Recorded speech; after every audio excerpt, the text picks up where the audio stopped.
사실 우리가 예배학에서는 성경 봉독할 때 설교자가 혼자 봉독을 합니다. 그러나 제가 성경을 봉독하는 이유는, 특별히 여러분과 교독하는 이유는 예배가 목사 혼자의 그 원맨쇼가 되면 안 되겠다라는 생각을, 저는 한국교회 예배를 보면서 또 예배학을 가르치면서 오랫동안 많은 생각을 했습니다.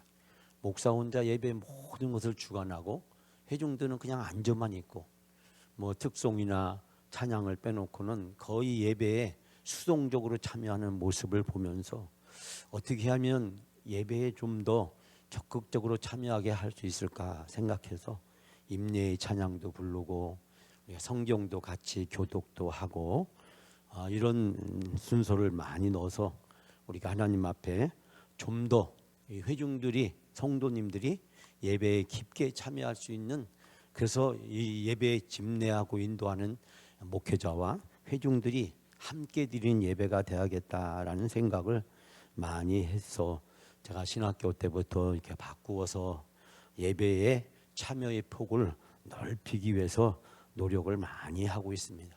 원래 이제 중세 이후에 우리가 종교개혁 시대에 시작된 개혁교회, 우리 장로교회 예배를 보게 되면 사실 이제 회중들이 상당히 수동적인 예배로 소극적으로 예배에 참여할 수밖에 없는, 물론 이제 중세 시대에 그 로마 가톨릭이라든지 동방 정교회를 보면 더 심하기는 하지만, 그러나 우리가 현대 예배에 있어서는 예배를 인도하는 목회자와 회중들이 함께 호흡하고 함께 참여하는 예배가 되어야겠다라는 생각을 해서 어떻게 하면 우리 성도님들을 예배에 좀 더 적극적으로 참여하게 할 수 있을까라고 하는 것이 저의 신학적이고 목회적인 큰 관심이기 때문에 여러분 일어나기도 하고 교독도 하고 모든 순서에 좀 더 참여시키려고 노력을 하고 있습니다. 지난주일 오후에는 개족산 걷기 대회, 정말 행복한 시간이었습니다.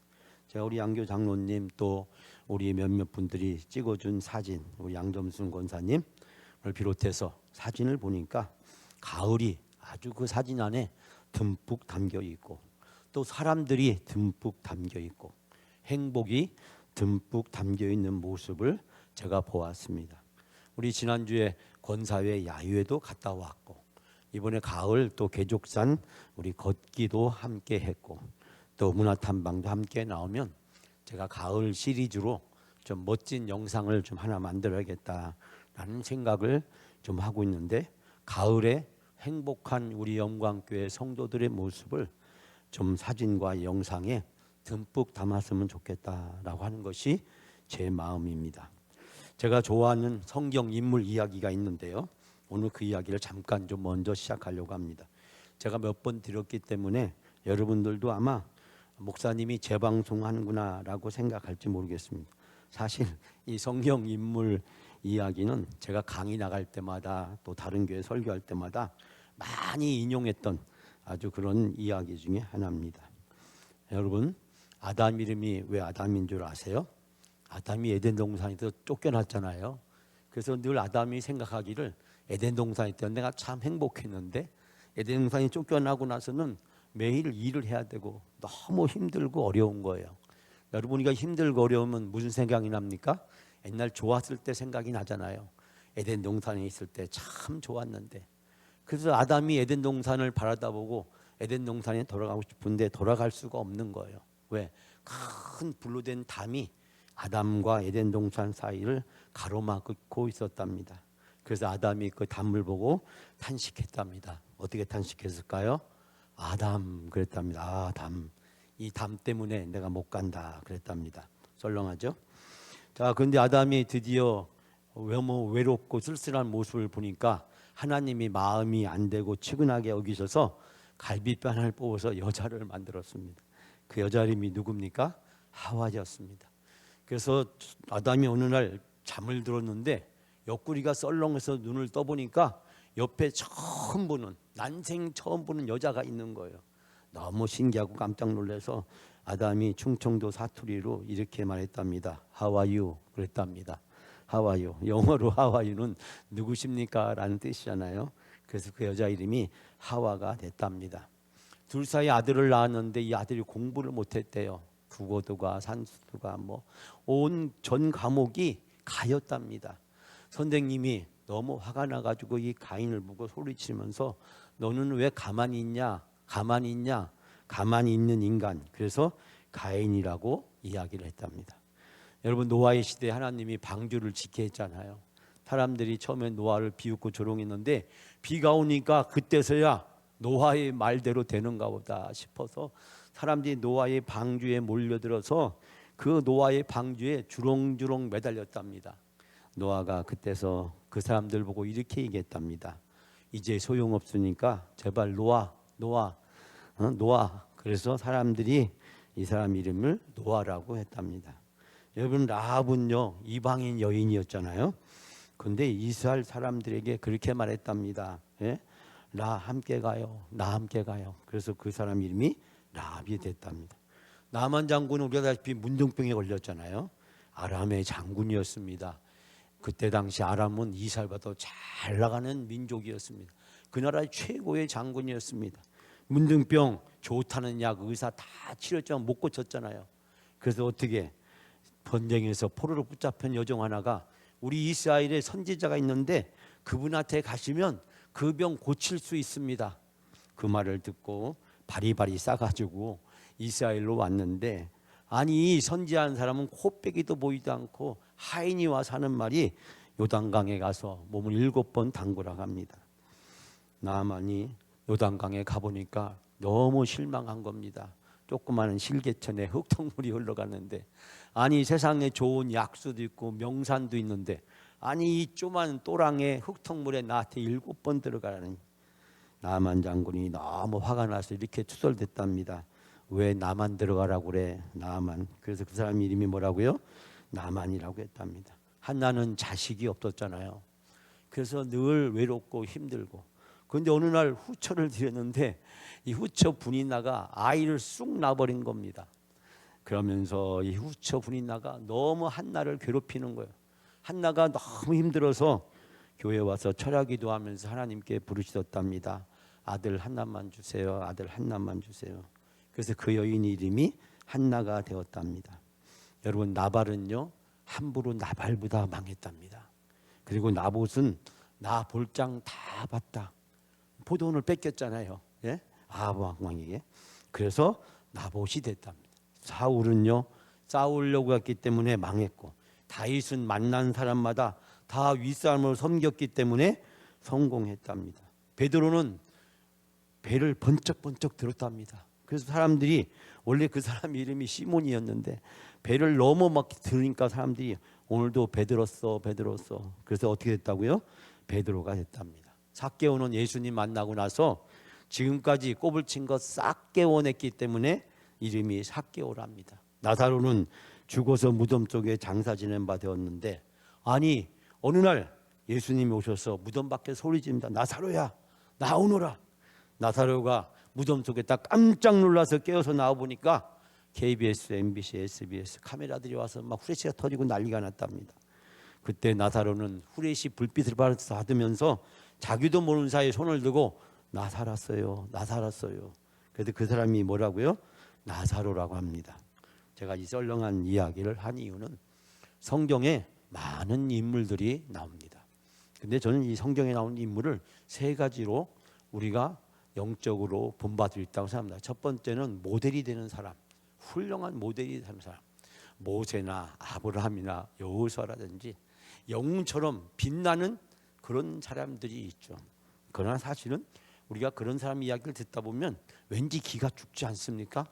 우리가 모세가처럼 살아야 된다, 아브라함처럼 살아야 된다, 다윗처럼 살아야 된다 쉽지만, 사실 그들이 영웅 같고 초인과 같고 거대해 보이기 때문에 우리가 본받기 살아가기가 참으로 힘듭니다.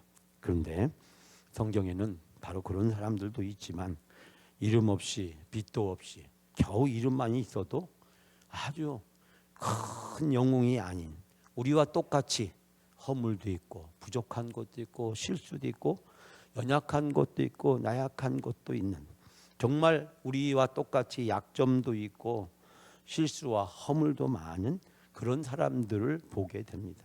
그런데 실수해도 허물이 있어도 부족해도 그들이 믿음으로 기도로 말씀으로 그 모든 것을 이겨내고 형통한 삶을 살았음을 보게 됩니다. 저는 우리가 신앙생활을 하면서 바로 우리와 같은 이 주연이 아니라 조연 같은 엑스트라 같은 바로 그 사람들을 바라다 보고 그 사람을 본받으려고 노력하는 것.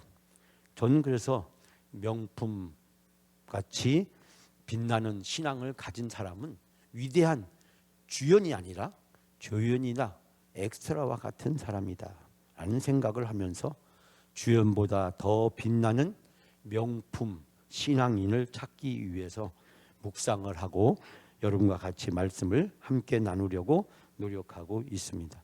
여러분, 오늘 본문의 말씀에서 저는 두 사람 얘기를 하려고 합니다. 그 두 사람 얘기는 이미 여러분이 잘 알고 있는 사람입니다. 첫 번째 사람은 나발이라고 하는 사람입니다. 여러분, 나발이라는 사람, 이 사람은 어떤 사람이었을까요?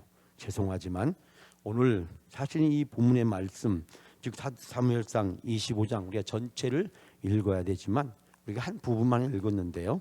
자, 오늘 우리가 3절, 오늘 함께 읽지 않았지만은 25장 3절 한 절만 먼저 우리가 다 같이 함께 봉독하겠습니다.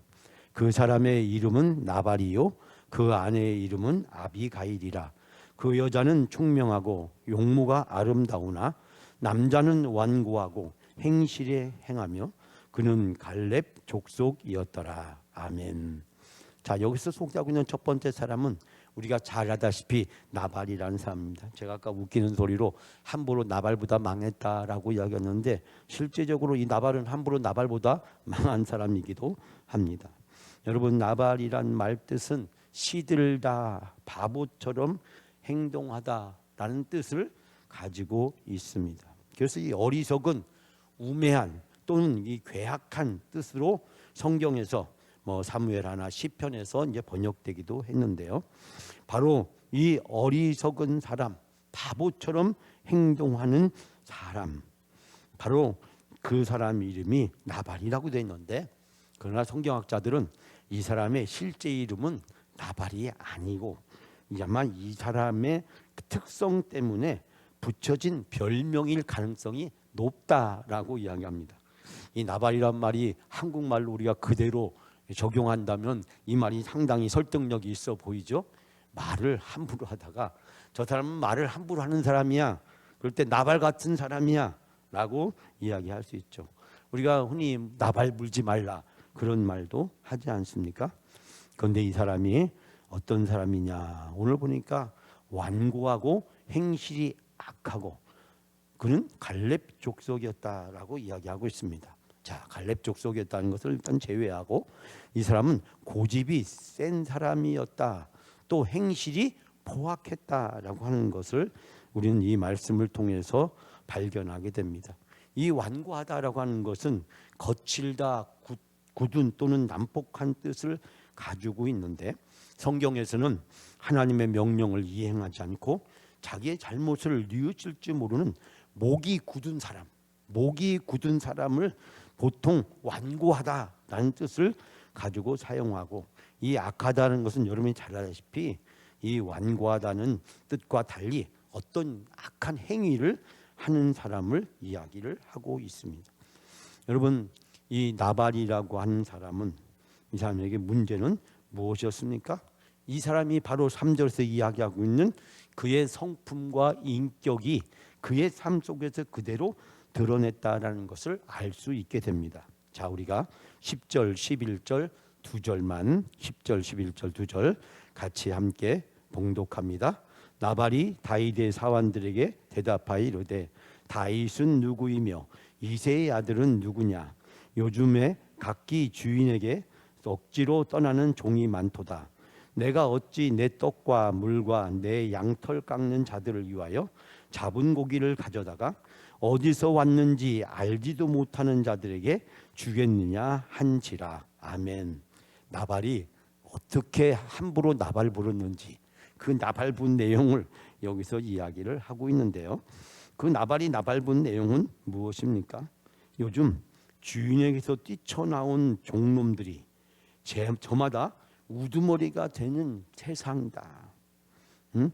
어디서 굴러왔는지도 모르는 놈들에게 어찌 털을 깎느라고 수고하는 내 일꾼들에게 주려고 마련한 떡과 술과 고기를 줄 수 있겠느냐. 자, 여기에서 나발이 나발본 내용 두 가지. 즉 다윗에 대한 이 나발의 직격탄은 무엇입니까? 주인에게서 뛰쳐나온 놈. 무슨 얘기하는 겁니까?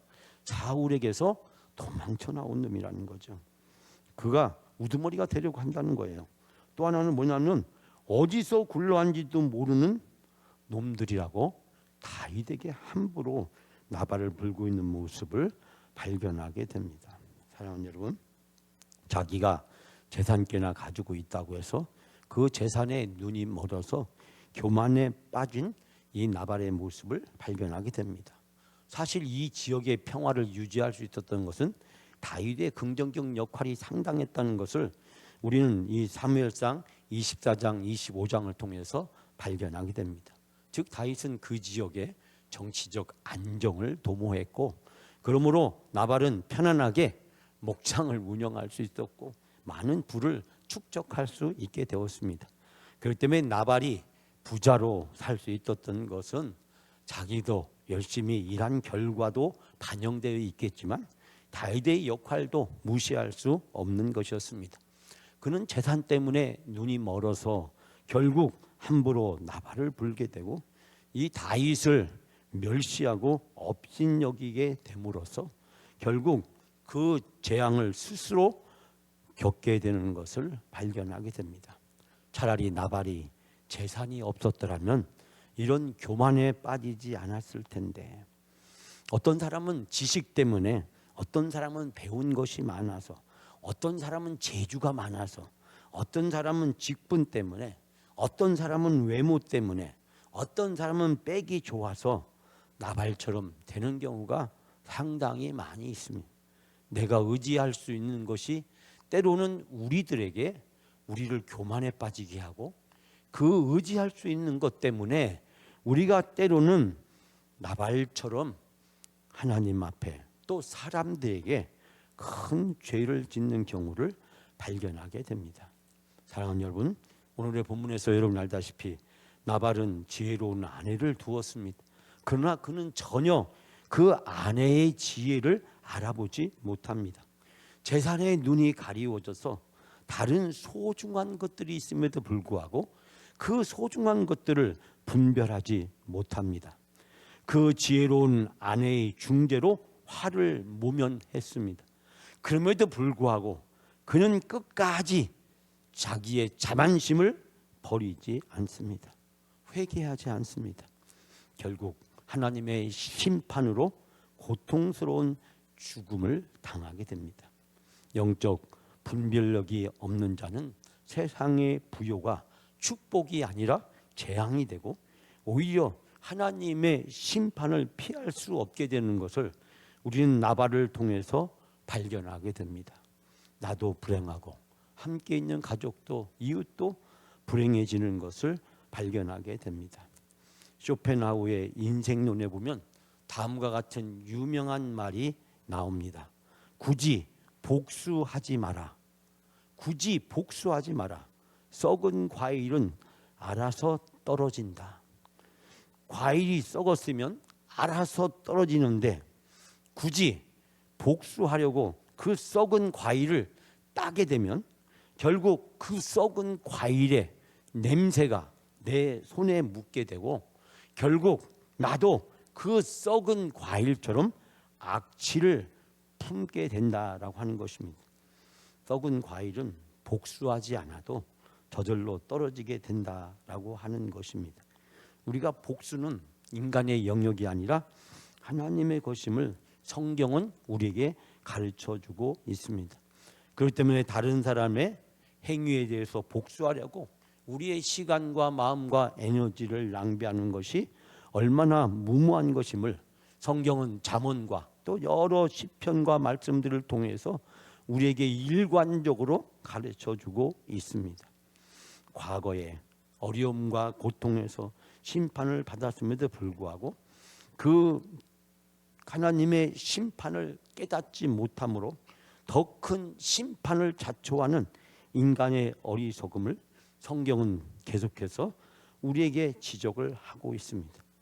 재활용도 안 되는 악취난 썩은 과일이 우리의 삶이 되어서는 안 됩니다. 이 썩은 과일은 비료도 안 되고 나무도 죽게 만들고 주변에 있는 많은 사람들에게 피해를 끼치게 됩니다.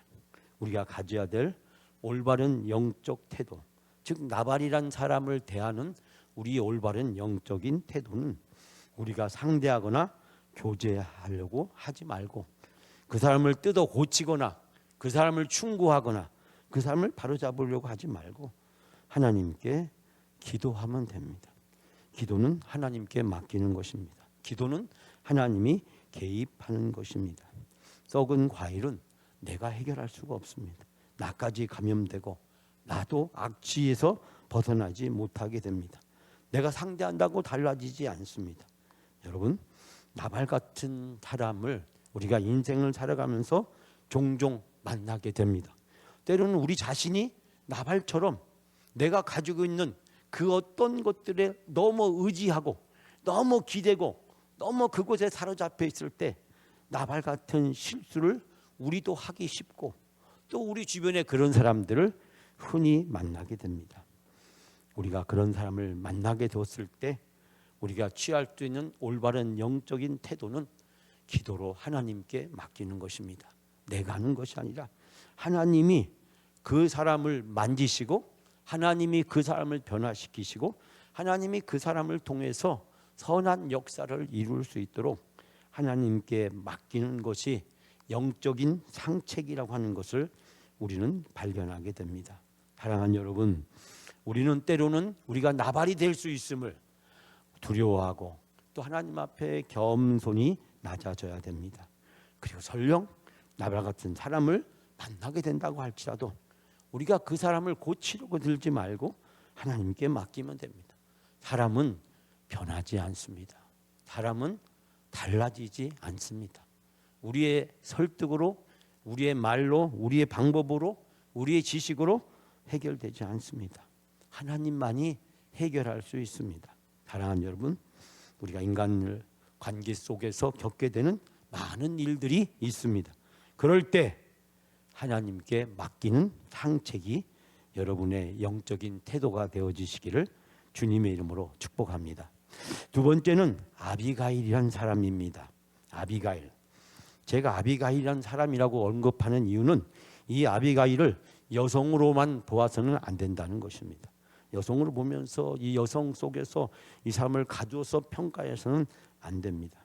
자, 우리가 아까 함께 봉독했던 3절 말씀에 보니까 그의 아내의 이름은 아비가일이라. 그 여자는 총명하고 용모가 아름다우나 라고 이야기를 하고 있습니다. 여러분, 여기서 총명하다라는 이 말의 뜻, 이 한문이니까 조금 우리가 번역을 하는데 여러 가지 생각을 하게 되죠.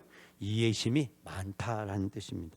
이 총명하다는 것은 이해심이 많다라고 하는 것입니다. 그리고 용모도 아름다웠다라고 이야기를 하고 있습니다. 이 아비가일이라고 하는 히브리어의 뜻은 기쁘게 하는 자, 기쁨을 주는 자라는 뜻을 가지고 있습니다. 이 아비가일은 남편과는 전혀 다른 모습을 우리에게 보여주고 있습니다. 어떻게 보면 이 나발은 다른 사람들에게 고통을 주고 다른 사람들을 힘들게 하고 어렵게 하는 사람이라면 오히려 이 아비가일은 그와 정반대로 이 기쁘게 하는 자, 기쁨을 주는 자라는 사실을 발견하게 됩니다. 정말 나발은 장가를 잘 갔습니다. 좋은 아내를 얻었습니다. 그 아내는 정말 총명하고 이해심이 많을 뿐만 아니라 용모가 아름다운 아주 좋은 부인이었고 여자였음을 알게 됩니다. 나발의 불행은 그런 훌륭한 아내를 옆에 두고 있음에도 불구하고 아내의 지혜를 빌리지 못했다라고 하는 사실을 우리는 여기서 발견하게 됩니다. 총명하다, 아까 제가 이해심이 많다라는 말씀드렸지만 지혜가 뛰어나다, 명철하다라는 뜻을 가지고 있고, 성경에서 주로 이 단어가 쓰여질 때, 즉 총명이란 단어가 쓰여질 때는 하나님의 뜻을 잘 분별하는 사람이다 라는 뜻에서 역대상, 역대하, 느헤미야, 시편, 도처에서 제가 인용할 수 없을 정도로 많은 곳에서 사용되고 있습니다. 즉 성경에서 이야기하고 있는 총명은 하나님의 뜻을 잘 분별하는 사람이었다는 것입니다. 즉 아비가일은 단순히 우리가 이해심이 많은 차원을 뛰어넘어서 그의 영역이 사람과 사람의 관계에서 하나님과의 영적인 관계 속에서 하나님의 뜻을 알고 잘 분별하는 사람이었다는 사실을 발견하게 됩니다. 그가 용모가 아름다웠다라는 말은 남녀를 막론하고 이 내면적 또는 외면적 아름다움을 동시에 갖춘 사람이었다라고 이야기하고 있습니다. 즉 아비가일은 겉과 속이 아름다운 사람, 앞과 뒤가 다르지 않은 사람이었다는 사실을 발견하게 됩니다. 이 말을 한마디로 이 아비가일에 대해서 이야기하자면 영적 분별력을 갖추고 있는 현명한 사람이었음을 발견하게 됩니다. 오늘 본문의 말씀에서 이 아비가일의 영적 분별력을 세 가지로 생각할 수 있는데요. 첫 번째는 하나님이 세우신 지도자를 알아봤다는 것입니다. 하나님이 세우신 이스라엘의 지도자가 바로 다윗이라는 것을 알고 인정했다라고 하는 것입니다. 여러분 죄송하지만 30절 말씀, 30절 우리 다 같이 30절 한 절 함께 봉독합니다. 여호와께서 내 주에 대하여 하신 말씀대로 모든 선을 내 주에게 행하사 내 주를 이스라엘의 지도자로 세우실 때에. 아멘. 자, 이때가 어느 때입니까? 사무엘이 죽었습니다. 그래서 이 사무엘상 24장의 마지막은 무엇을 끝나면 사무엘이 죽었다는 얘기를 듣고 온 이스라엘 사람들이 슬퍼하며 모여서 고고를 했습니다. 사무엘은 누구였습니까? 아까 아들 하나만 주세요. 그 한나의 아들이었잖아요. 그는 마지막 사사였고 예언자였고 이스라엘의 왕의 역할을 감당하는 사람이었습니다. 정말 사무엘은 이스라엘 백성들에게 존경과 사랑과 의지의 대상이었습니다. 사무엘이 죽었을 때 이스라엘 백성들이 영적으로 얼마나 큰 충격을 받았을까요? 물론 사울왕이 있었지만 사울왕이 보여준 일련의 태도와 행동은 백성들을 실망시키기에 충분했고, 더더군다나 다윗과의 관계에서 일어난 파탄적 상황은 백성들에게 큰 아픔과 상처를 주고 있었습니다. 골리앗을 쓰러뜨린 그 다윗을 오히려 죽이려고 들었던 이 사울의 행위가 지도자로서 또 그가 전쟁에서 보여준 일련의 모습들은 많은 실망을 가져다 주고 있었습니다. 그런데 아비가일은 바로 다윗이 하나님이 세운 사람이라는 것을 알고 있었다는 사실입니다. 아마 성경에는 자세하게 설명하고 있지만 골리앗을 쓰러뜨린 다윗의 명성을 아비가일은 알고 있었고, 사무엘이 죽은 이스라엘에게 하나님이 새로운 지도자를 세울 것이라는 사실을 그가 깨닫고 있었음을 발견하게 됩니다. 아비가일은 성숙한 예언적 통찰력을 가지고 있었고, 영적 분별력이 없는 이 나발은 다윗을 전혀 알아보지 못했지만 영적 분별력을 가지고 있었던 아비가일은 다윗이 하나님이 앞으로 쓰시고 사용하실 지도자라고 하는 사실을 알아보았다는 사실을 발견하게 됩니다. 사랑하는 여러분, 아비가일의 이러한 영적 분별력은 바로 하나님이 이 다윗을 통해서 하려고 하는 놀라운 계획이 있다는 사실을 아비가일이 깨닫고 받아들였다는 사실입니다. 이 두 번째 아비가일이 보여주는 영적 분별력은 이 다윗 앞에서 자기 자신을 스스로 낮추고 있습니다. 자, 우리가 23절, 24절 다 같이 23절, 24절 함께 봉독합니다. 아비가일이 다윗을 보고 급히 나귀에서 내려 다윗 앞에 엎드려 그의 얼굴을 땅에 대니라.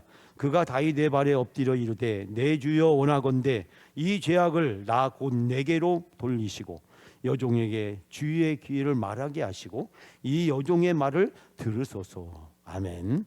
여러분, 아비가일이 다윗을 만나고 보여준 첫 번째 행동의 태도는 무엇입니까? 나귀에서 급히 내립니다. 그리고 다윗에게서 엎드립니다. 얼굴을 땅에 대고 절하였습니다. 그리고 다윗의 발 앞에서 애원합니다. 그리고 고백합니다. 죄는 바로 나에게 있습니다. 내 남편 나발의 그 죄가 바로 나의 죄라고 하는 것입니다. 여러분, 아무리 부부지간이지만 남편의 잘못은 남편의 죄고 이 아내가 잘못이 있다면 그 죄는 아내의 문제인데, 이 아비가일이 보여주는 영적인 태도는 바로 죄는 나에게 있다라고 하는 것을 발견하게 됩니다. 모든 잘못을 자기의 책임이라고 돌립니다. 우리는 여기에서 교만한 나발처럼 자기 주장을 하고 자기를 내세우고 다른 사람을 무시하는 그런 태도가 아니라 겸손하게 자기를 낮추면서, 그러면서 다윗 앞에서 모든 죄는 다 내 탓이라고 고백하는 이 겸손한 영적 분별력을 가진 현명한 아비가일이라는 사람을 발견하게 됩니다.